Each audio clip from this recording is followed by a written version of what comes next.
Засгийн газар чиглэл өгч байгаа энэ улсын хурлын тогтоолын төслийг бол зарчмын хувьд дэмжиж байна. За мэдээж одоо эдгээр хуулиудыг шинчилж оруул гэдэг зүйлийг бид нар бас ярихдаа энэ хуулийн хэрэгжилтийг дүгнсэн тэр судалгаанууд дээр үндэслэн байх гэж би бас найдаж байгаа. Ийм зүйл байгаа юу гэдэг зүйлийг бас байнгын орооны дарга бас хариулж өгөөч. Хоёрдугаарт яг энэ төрийн хин шалгалтын хуулийн шинжлэх хариулыг оруулж иргэсэн байна. Би энэ дээр яг зүгээр оруулж ирэхээс өмнө бас нэг саналаа хэлчихье гэж бодож байна. Ер нь төрийн хин шалгалт гэхээр бас их явцураад байгаа юм аа.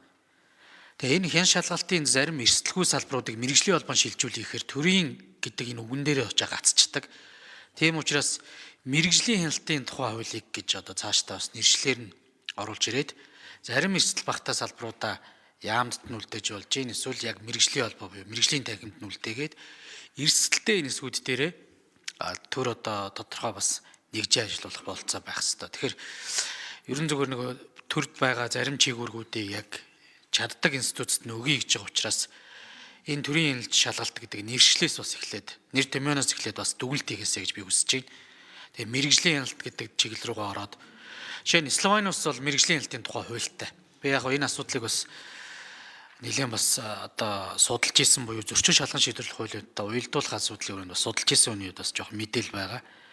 Тэгэхээр энэ мэргэжлийн хяналт гэдэг зүйл рүүгээ илүү дөхөөлж орж ирээсэй гэж одоо хүсэж байгаамаа.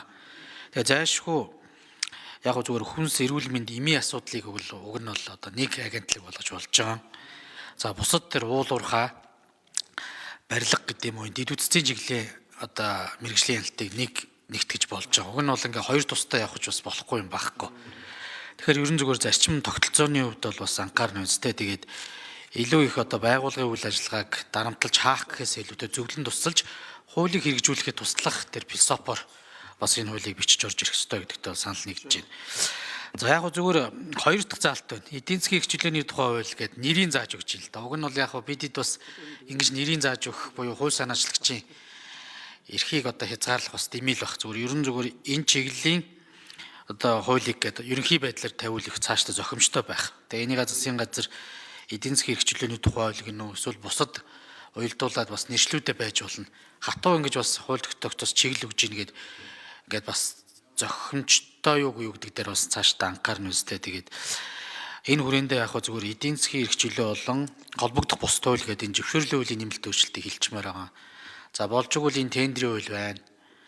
За эргээд энэ төрийн хуулийн түншлэлийн хуулийн нэмэлт өөрчлөлт, за хөрөнгө оруулалтын хууль ч гэдэг юм уу. Иймэрхүү ингээ хуулиудыг нэг багц байдлаар нь орж ирээд иж бүрнээр л ярмаар байна. Салгаж яриад ерөөсөө бас нэг тийм амжилт олохгүй шинжтэй л байна.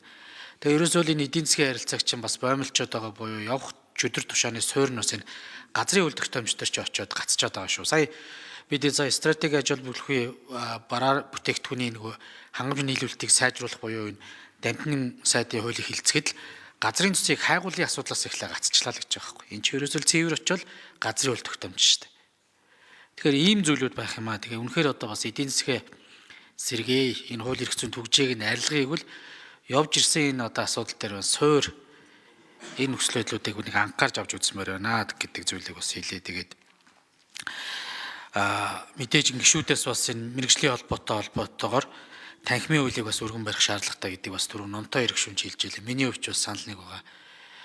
Энэ бүх зүйлүүдийг нэг уялдуулж авч үзээд төр өөртөө байгаа зарим одоо эрсдэл багтаа салбарыг мэргэжлийн холбоо танхимд нөх энэ болцоог бол бүрдүүлье. Тэгээд төрийн шалгалтын хуулийг арай нэг жоохон шинэлгээр бодож орж ирээсэй гэж хүсэж байна.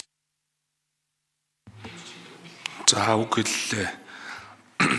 Зах зээл